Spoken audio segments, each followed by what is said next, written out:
A stranger yanked open my driver's side door in a grocery store parking lot and dropped herself right into my lap like we had an appointment. For a solid 3 seconds, neither of us moved. I'd been sitting there waiting on my buddy Tyler, who'd gone inside for 2 items, which apparently meant he was standing in the barbecue sauce aisle, making a decision that should require a law degree. My phone was in one hand, my seatbelt was off, and I was parked near the cart return, minding my business on what I figured would be a boring Thursday evening. Then my door flew open. A woman slid in fast, keys in one hand, a grocery bag in the other, and before her brain caught up with her body, she landed sideways across my lap. Not brushed against me, not bumped me. Landed. Her bag hit the center console. An avocado rolled under my brake pedal. Her shoulder pressed into my chest. Her knee knocked the steering wheel. She froze. I froze too, because I like to think of myself as a calm man. But there are situations life just doesn't prepare you for. She turned her head slowly and looked at me. I looked back. Her face went through stunned, then embarrassed, then wide-eyed, like she was already replaying the last 5 seconds and hoping she'd quietly died somewhere in the middle of them. "Hi," I said. She blinked once. Then she screamed. Not a horror movie scream, more like an angry, confused, deeply offended noise. "What are you doing in my car?" I glanced around my own dashboard like maybe I'd missed a meeting. "Your car?" "Yes, my car." "You're sitting on me." "That is not the point." "I'm going to respectfully disagree." She tried to sit up straight, but the steering wheel trapped her at an awkward angle, and her grocery bag started tipping off the console. I caught it before it dumped everything into my lap. "Don't touch my groceries," she snapped. "You brought them into my car. This is my car." "Okay," I said, still calm, because the situation had already sailed past normal and landed somewhere in paperwork territory. "What kind of car do you drive?" She opened her mouth, then paused. "A silver sedan." "That's not a make." "A Toyota." I nodded toward my steering wheel. "This is a Ford." She stared at the badge on the wheel. The silence got loud. I watched the realization hit her in slow pieces. Her eyes moved to the wheel, then the dashboard, then the little pine tree air freshener Tyler had clipped to my vent as a joke last winter. Then me. Her face went red so fast I almost felt bad for witnessing it. "Oh my God." "Getting warmer." "Oh my God, I am so sorry. I thought your car looked exactly like mine from the outside." "It happens." "It does not happen. Normal people do not climb into strangers' laps." "Most don't. You're clearly an innovator." She looked down and seemed to remember where exactly she was sitting. Her voice dropped. "I need to get out." That was actually next on my list. Right after figure out whether I'm being kidnapped by produce. She scrambled backward, banged her elbow on the doorframe, muttered something under her breath I chose not to ask about, and finally stepped out onto the pavement. I handed her the grocery bag. She grabbed it with both hands like it contained evidence. "I am so embarrassed," she said. "You should be. A little. Keeps life honest." "I'm leaving." She turned fast, clearly planning to disappear between parked cars and spend the rest of her life shopping somewhere else. I don't know what made me stop her. Before that day, I was not a spontaneous guy. I liked my routines. I liked knowing where I was going, how long I'd be there, and what time I'd be home. I had a steady job as an operations manager, a small house with a clean garage, a decent truck for weekends, and the kind of life that didn't make dramatic demands of anyone. But this woman had just mistaken me for upholstery, accused me of stealing my own car, and somehow made it hard not to smile. "Hey," I called. She stopped back to me. After that level of physical introduction, I think we're legally required to exchange names. She turned around slowly. Legally, morally at least. She covered her face with one hand. "Please don't make this worse." "I'm trying to make it useful." Her hand dropped. She looked at me with that mix of shame and laughter people get when they know they've lost the right to act dignified. "You're enjoying this a little." "That's rude. You sat on me." She laughed then. Not politely, not carefully. A real laugh, the kind that breaks through before someone can stop it. That laugh did more damage to my quiet little routine than the actual collision. "I'm Samantha," she said. "Sam. Derek. Nice to meet you, Derek. I usually shake hands. I figured today was a pilot program." She bit her lip to stop another laugh failed, then pointed over her shoulder. "My car is over there." I looked past her. Sure enough, another silver sedan sat 2 spaces down, nearly identical from behind. "In your defense," I said, "from a distance, they do look similar." "Thank you. From up close, mine had a man in it. And yet you pressed forward with confidence." "That's the spirit." She shifted the bag to her other arm. "So what now? Do I give you my insurance information for emotional damages? For being assaulted by a confused woman with produce? 1 avocado rolled under your brake pedal? That feels like attempted sabotage." She laughed again, then said, "I really am sorry." "I know." "No, I mean it.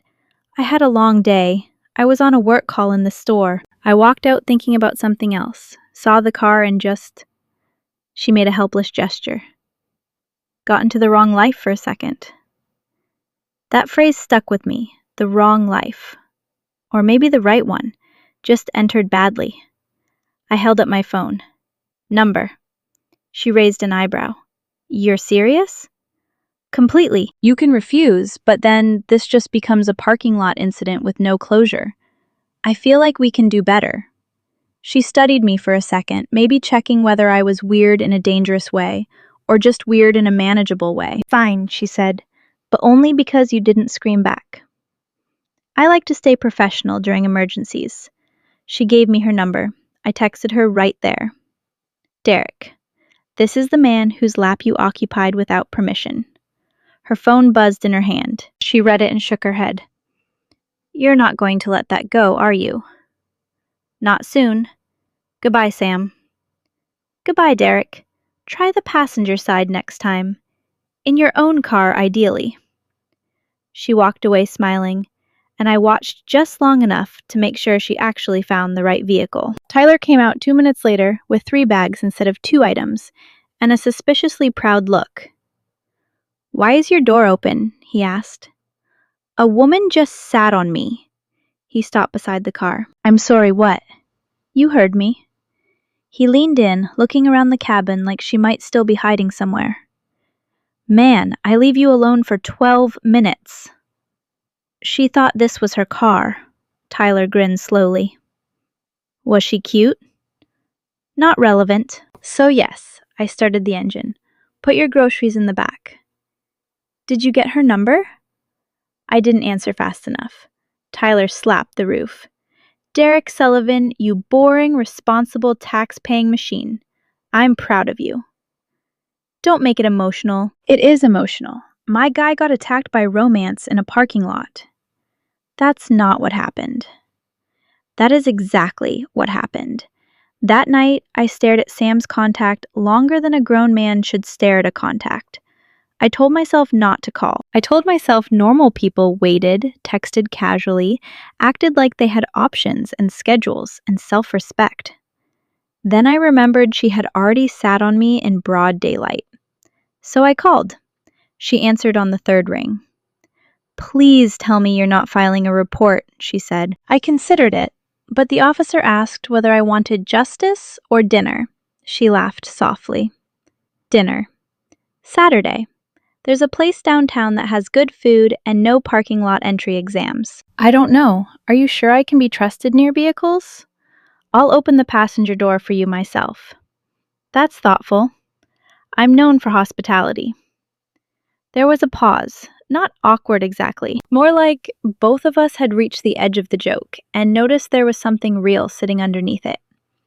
Then she said, "Saturday works." 7. 7. "And Derek?" "Yeah."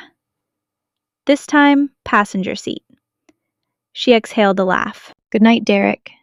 I hung up smiling like an idiot, which was inconvenient because I had spent years being very good at not smiling like an idiot. Saturday should have been awkward. Honestly, it had every right to be. We'd met in the least graceful way available outside of falling through a ceiling. But the moment she walked up to the restaurant, the awkwardness turned into something easier. She wore confidence better when she wasn't trapped behind my steering wheel. She looked put together, but not like she was trying too hard. Pretty, yes, very. But what got me was the way she looked at me. Already half amused, already braced for whatever I might say. I opened the passenger door before we went inside. She stopped. Really.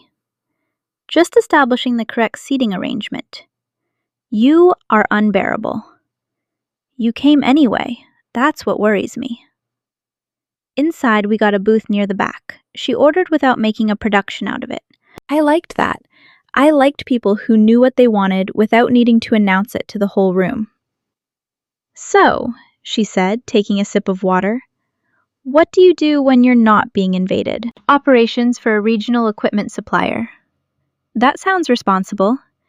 It is aggressively responsible. Do you like it? I do. It's stable. Good people. Problems make sense. Trucks leave, late inventory numbers don't match, someone forgets a delivery window. You fix it. No mystery. Not much, her eyes lifted. I used to think that was enough. Used to. That sounded deeper than I meant it. No, too late. I heard character development. I pointed at her glass. Your turn.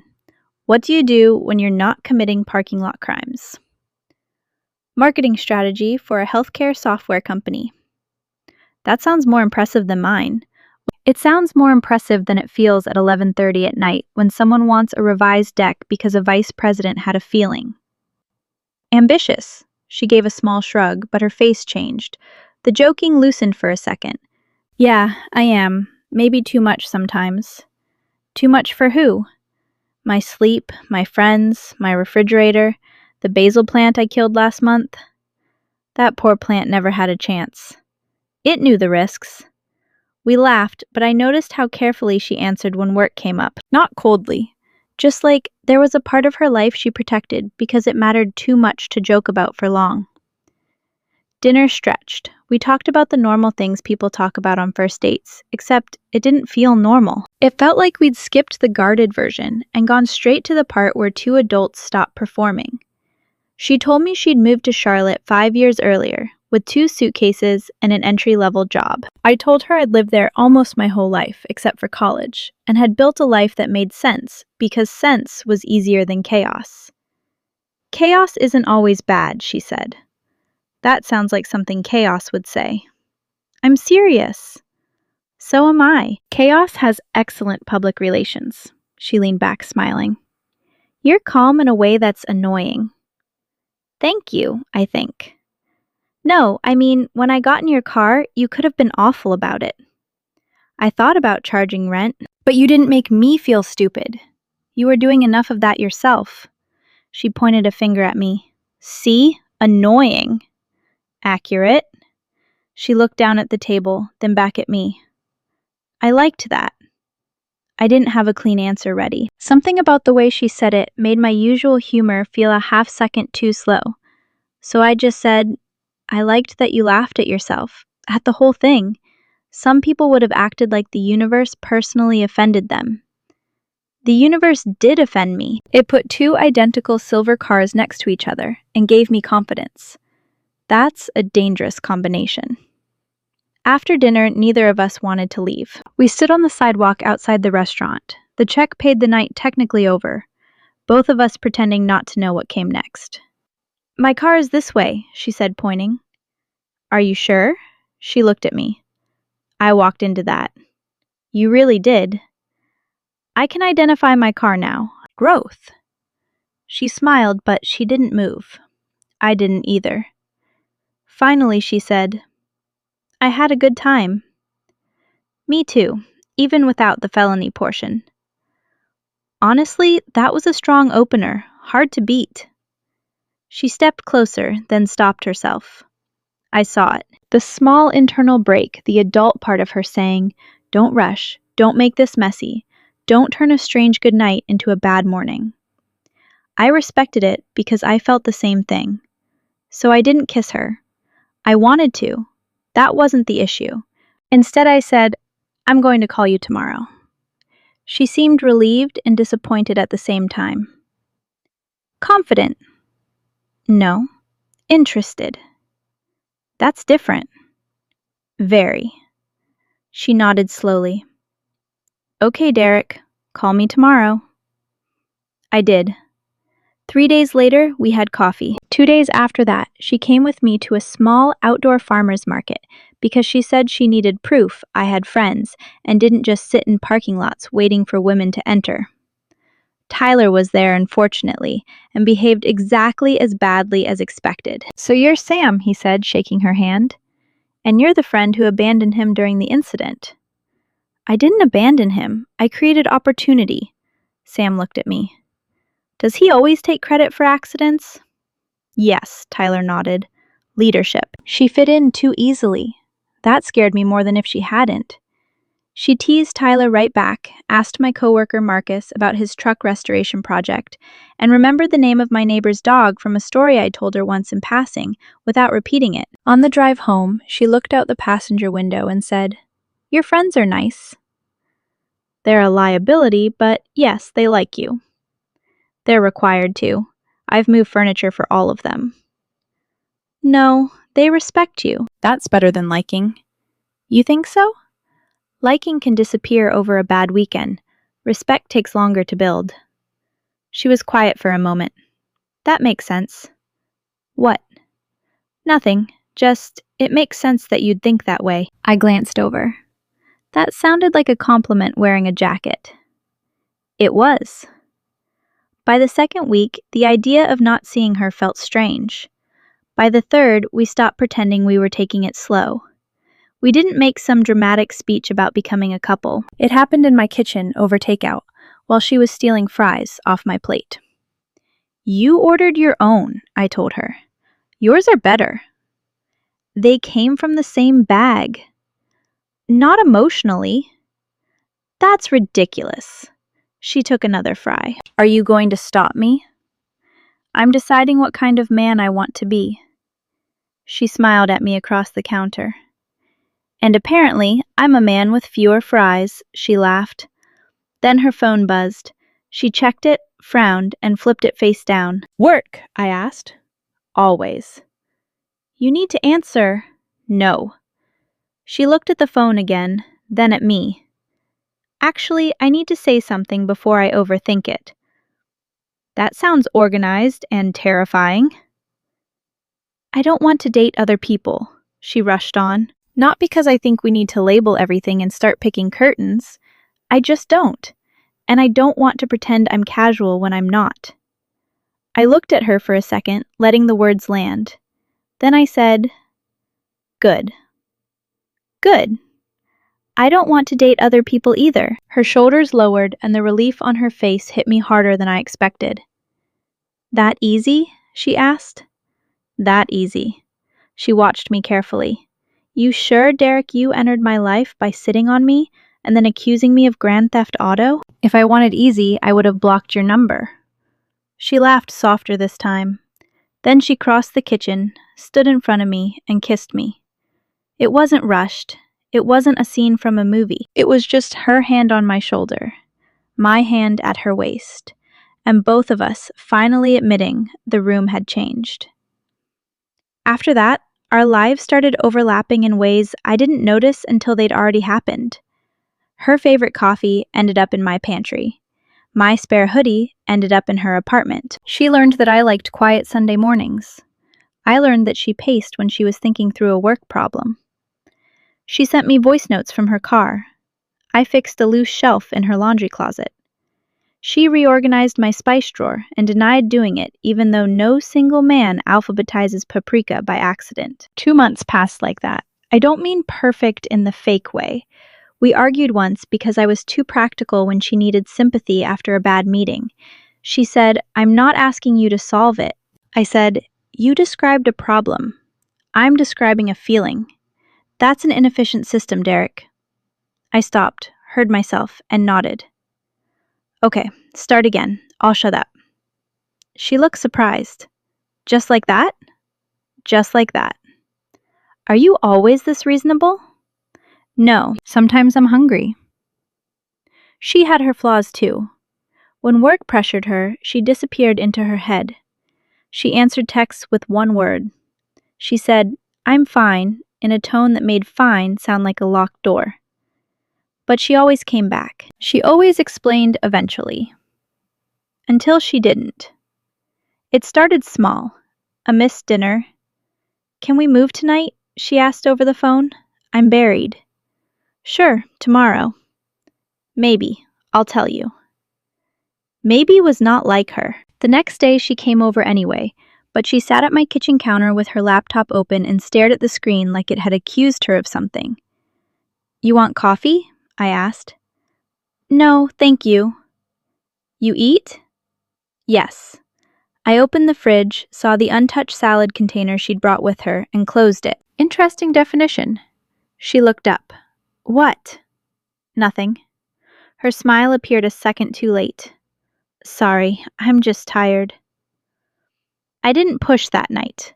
A man has to know the difference between distance and exhaustion. But a week later, she was still somewhere else. She laughed at the right places, kissed me when she came in, held my hand in the car. But something had changed. It felt like standing beside someone at the edge of a decision they hadn't told you about yet. Friday night, she canceled again. I texted, "Are you okay?" She replied, "Yes, just a lot going on." I stared at that message and felt my old instincts kick in. Leave it alone. Don't be needy. Don't crowd her. If she wants to talk, she'll talk. That was the comfortable thing, the safe thing, also the cowardly thing. So, Saturday morning, I drove to her apartment with coffee and bagels, not as a rescue mission, not as a performance. I just needed to look her in the eye. She opened the door in sweatpants, hair pulled back, face tired. "Derek, you busy? I was going to call you." That sentence has done a lot of damage in human history. She looked away. I held up the coffee. "I brought peace offerings and carbohydrates." Her mouth twitched, but the smile didn't hold. "Come in." Her apartment looked the same, but it didn't feel the same. Her laptop was open on the table. A notebook sat beside it, full of names, dates, numbers, arrows. She moved to close it, then stopped, like she was too tired to pretend. I set the coffee down. "Talk to me." She wrapped both hands around the cup, but didn't drink. "I don't know how." "Start badly." That's not reassuring. "It's realistic." She let out a shaky breath. "I got offered something." "A job? A promotion?" "Bigger than a promotion, really. Regional strategy lead." "That's good." She nodded too fast. "It is. It's what I've been working toward for years. I didn't even think I was really in the running." "Oh, Sam, that's great." Her eyes filled, and that told me where the hook was buried.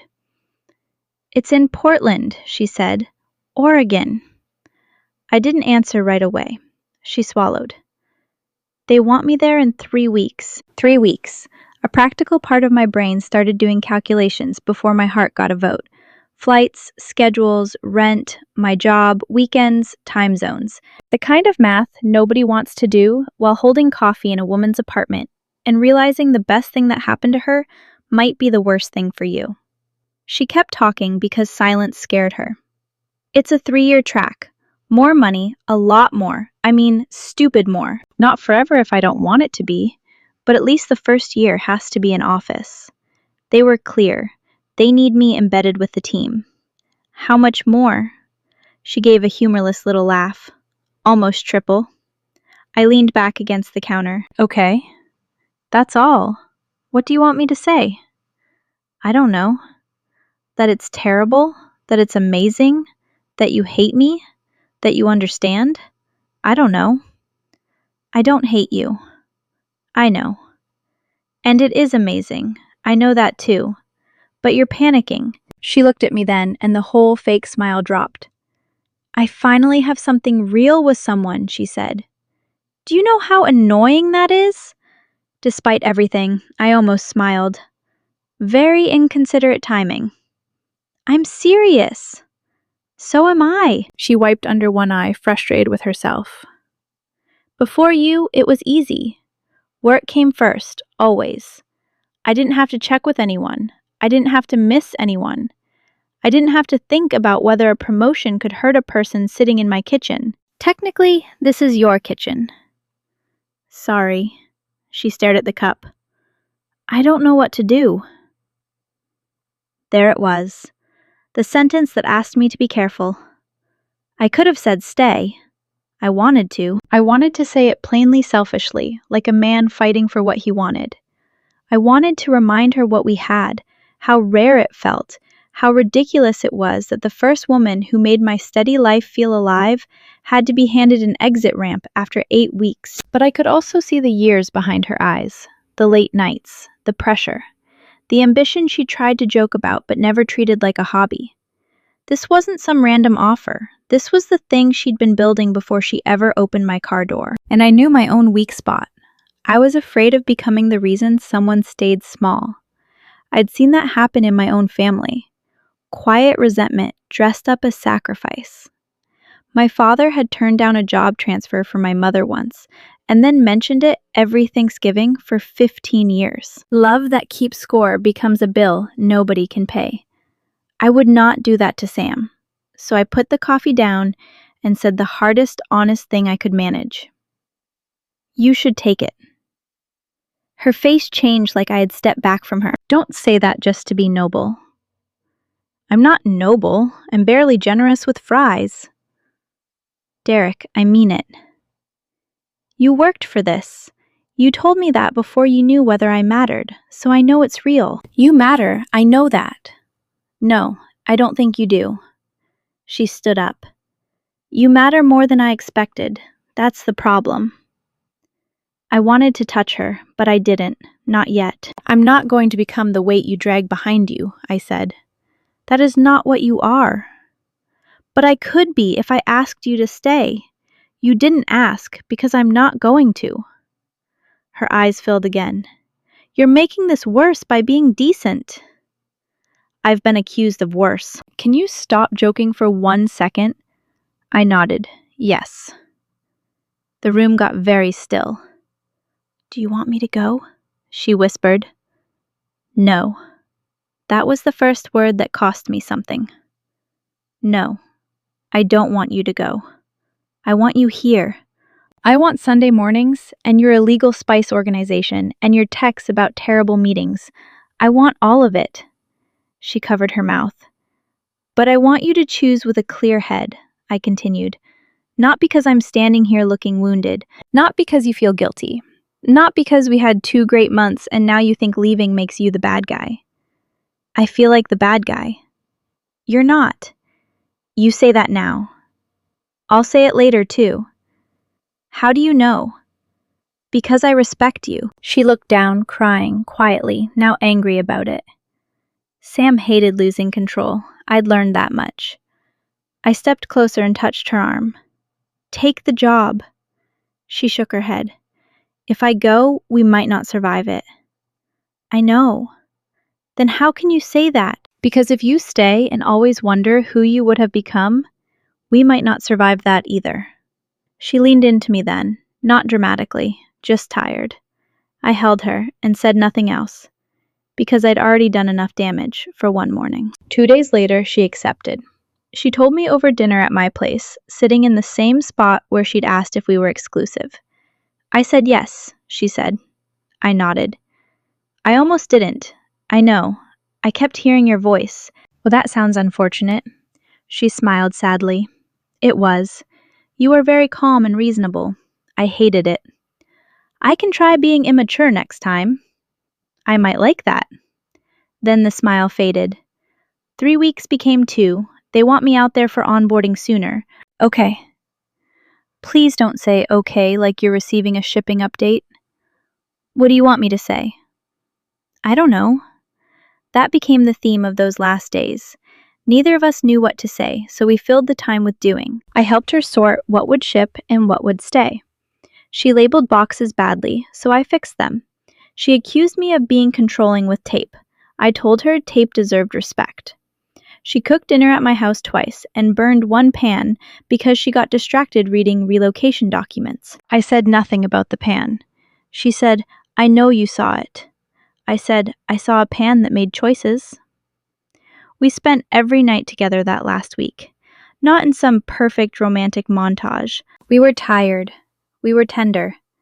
We snapped once over whether she should sell her couch. It won't fit in the new place, I said. I know that. Then why are we discussing it? Because it's mine. That's not an argument. It is today. I stopped, looked at her, and understood it wasn't about the couch. Keep it in storage, I said. That's stupid. Then be stupid for 6 months. She sat on the floor between boxes and started crying. I'm sorry, I sat across from her. Don't be. I keep acting like a lunatic. You're moving your entire life in 10 days. You get a temporary permit, she laughed through the tears. From who? Me. I'm very official. She leaned forward until her forehead rested against my shoulder. I don't want to leave you. I know. Say something less painful. You're terrible at labeling boxes. She laughed harder, and I held on to that sound because I knew I'd need it later.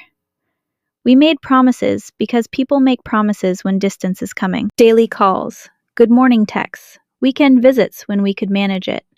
No going quiet when things got hard. No pretending fine meant fine.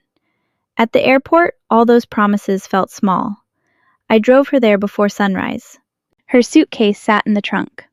She sat in the passenger seat, the correct seat, and held my hand over the console the whole way. Neither of us talked much. At the drop-off curb, I got her bag out and set it beside her. Travelers moved around us with their own schedules, their own problems, their own goodbyes. She looked at me and tried to smile.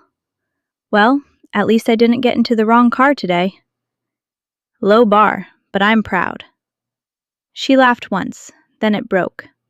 I pulled her close. I'm going to call when I land, she said. I know. And tonight. I know. And tomorrow morning. Derek, act like you believe me. That one hit.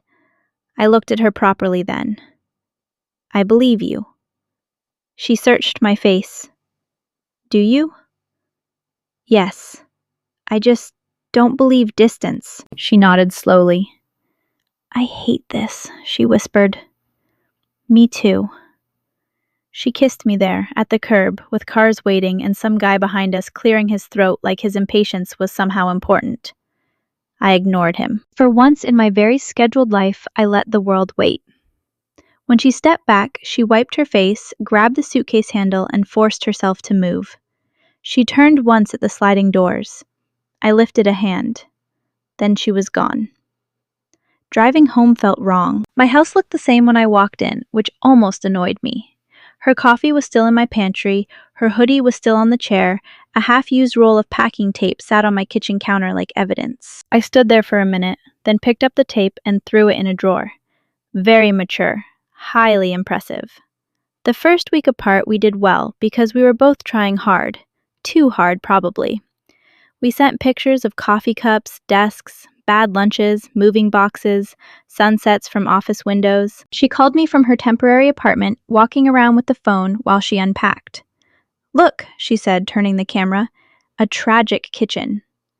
I've seen worse. It has one drawer, bold design. Where do they expect forks to live? Emotionally in community, she laughed, and for 10 minutes the distance felt beatable. Then real life started taking bites. Her meetings ran late. My workday started earlier. Portland time was 3 hours behind, which sounds manageable until dinner becomes a scheduling negotiation. She was exhausted from proving herself to a new team.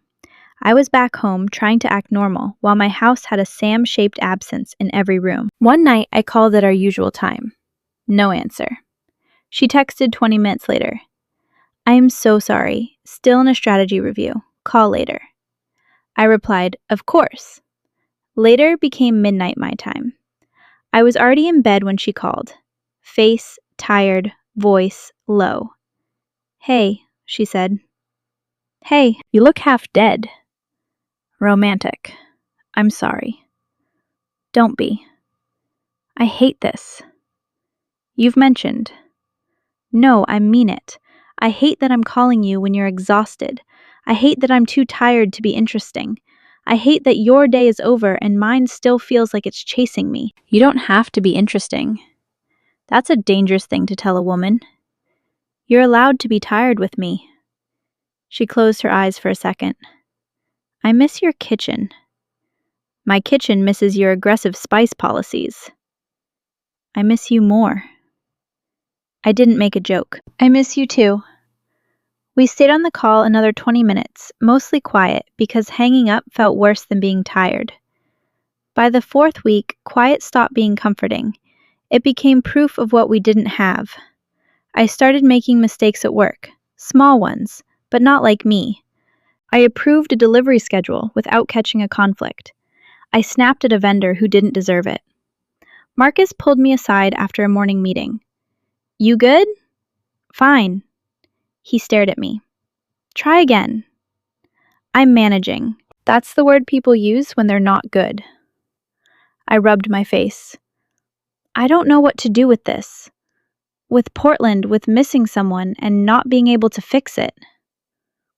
Marcus was older than me, divorced once, remarried to a woman who did not tolerate nonsense. He had the calm of a man who'd learned things the expensive way. You love her? He asked. I looked at him. He nodded. Right. Stupid question. It's not that simple. It never is. That's how you know adults are involved. She worked years for that job, and I'm not going to show up and become a problem. Marcus leaned against the conference table. There's a difference between being a problem and being a man with a suitcase. That sounds like something stitched on a pillow in a bad airport gift shop. I'm serious. So am I. She has pressure. New team, new role. If I go there, what am I saying? Rearrange your life around me? Maybe you're saying I'm in this too.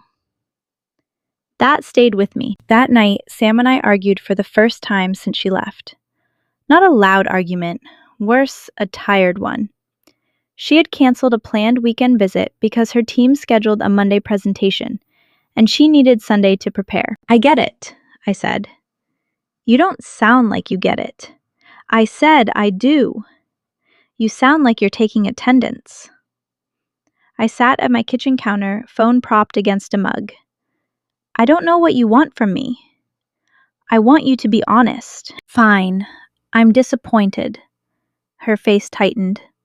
So am I. I know. No, Derek, I don't think you do. You think I'm out here choosing work over you every day. I didn't say that. You don't have to. You get quiet because you're trying not to add pressure. Well, congratulations. It feels like pressure with better manners.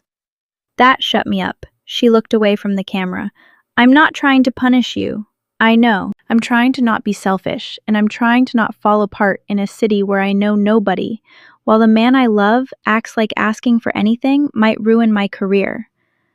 The man I love. She said it fast, angry, almost accidentally. We both heard it.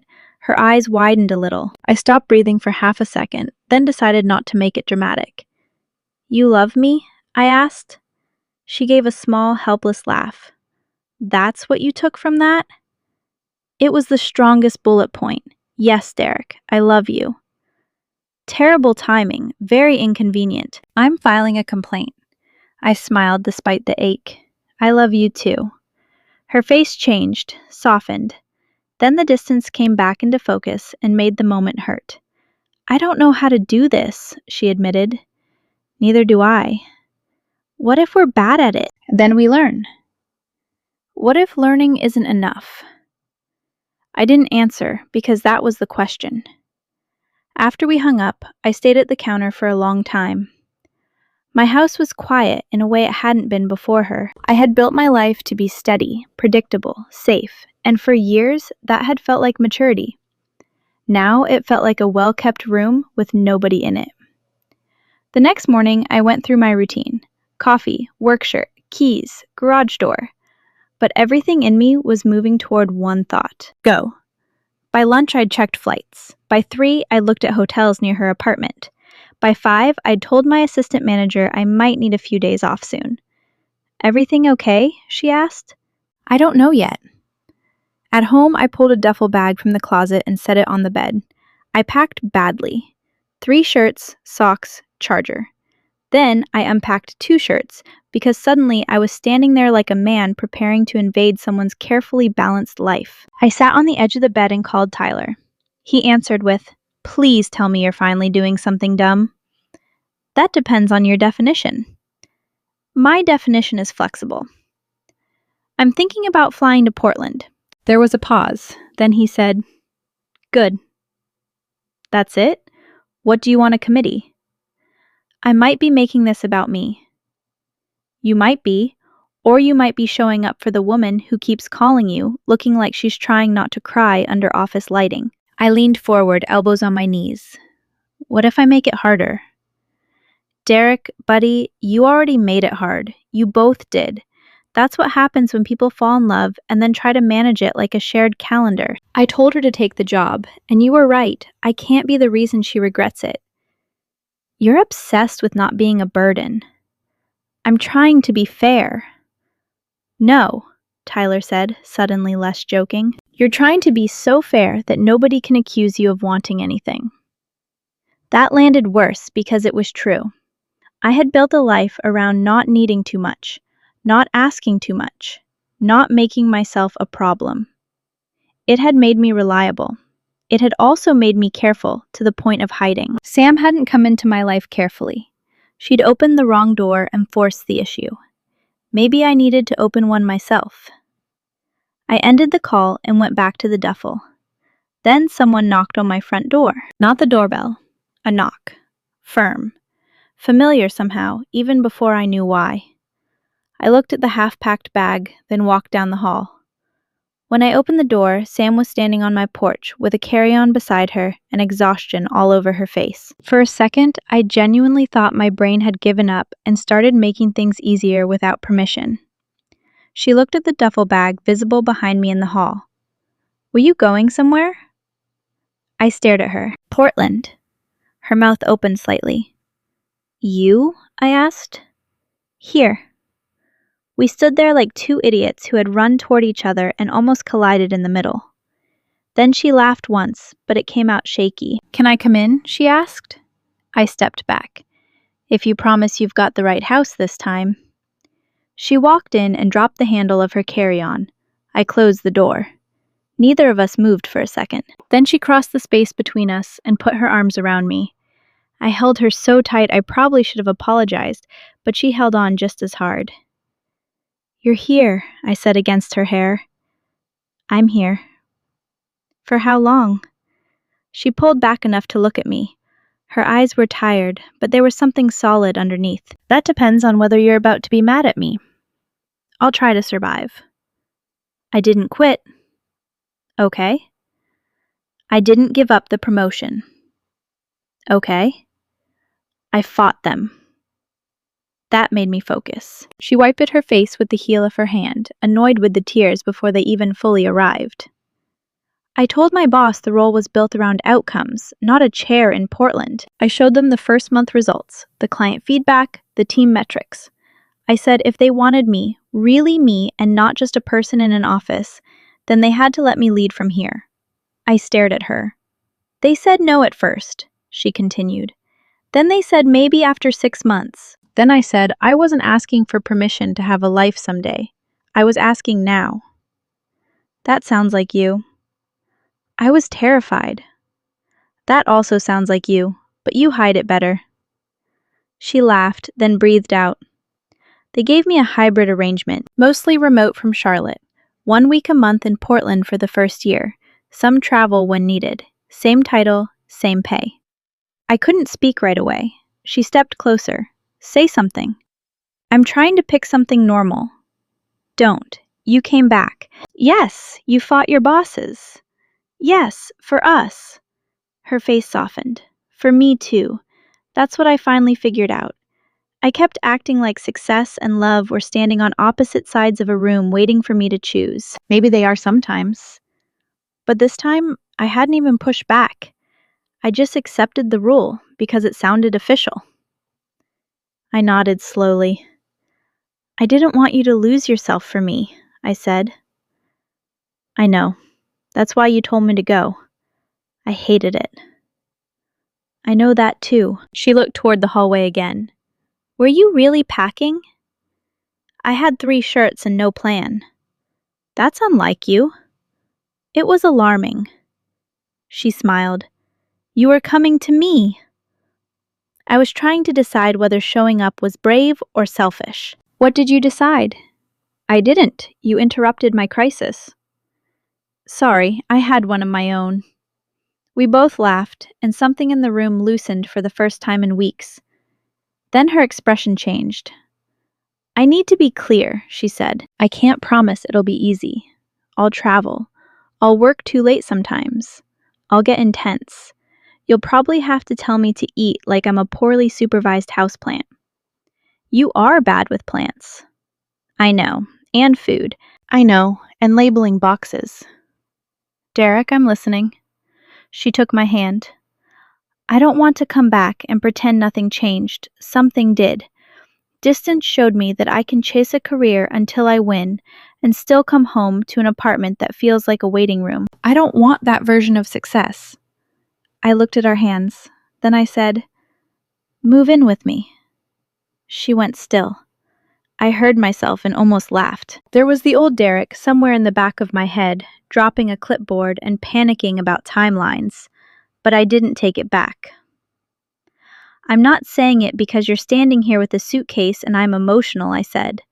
I'm saying it because half your life is already in my house, and half of mine has been missing since you left. I don't want to do careful anymore, just because careful feels safer.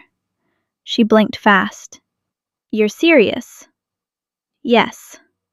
We've only known each other a few months. You sat on me before you knew my name. We're not exactly a traditional case. That is a terrible argument.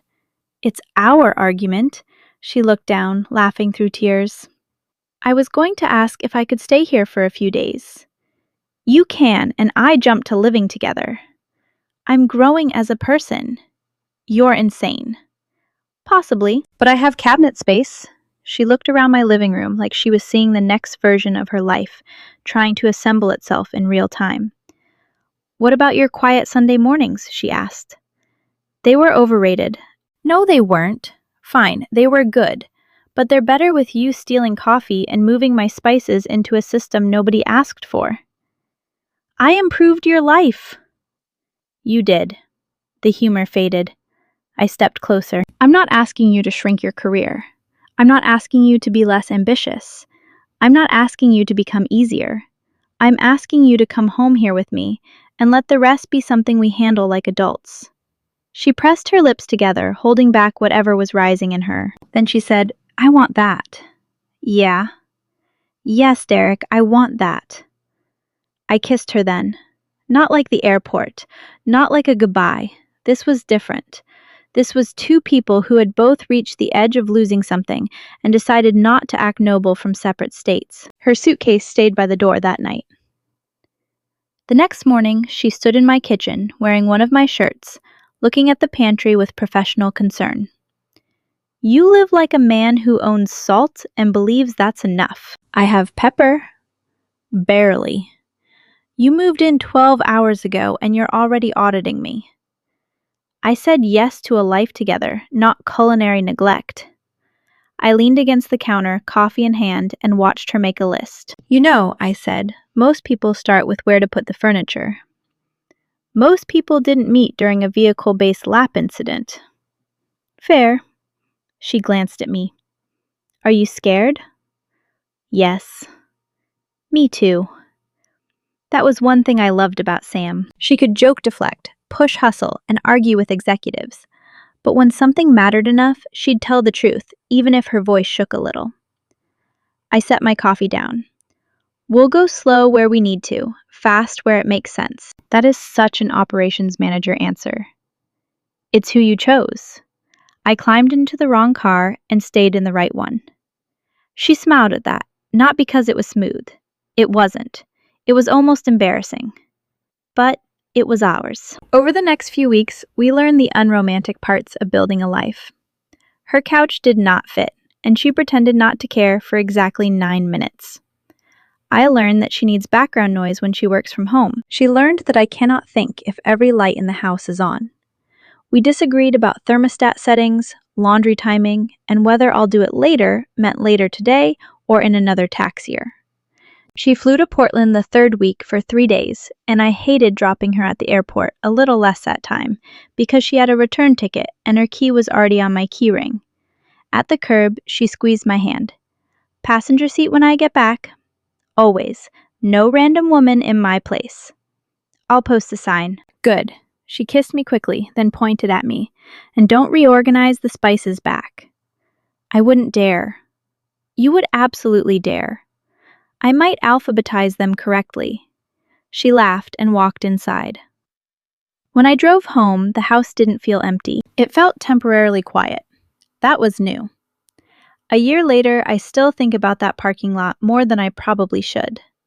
Tyler still tells the story badly at dinners, usually making himself the hero, even though he was inside the whole time buying sauce. Marcus calls Sam Portland because he has the humor of a man who thinks one nickname can carry a decade. Sam still rolls her eyes when someone asks how we met, then tells the truth anyway, because no cleaner version beats the real one. We built a life that looks normal from the outside. Work, travel, groceries, bills, friends over on Saturdays, coffee on Sundays, arguments that end before they turn cruel, apologies that don't need an audience. She still works hard. I still like stability.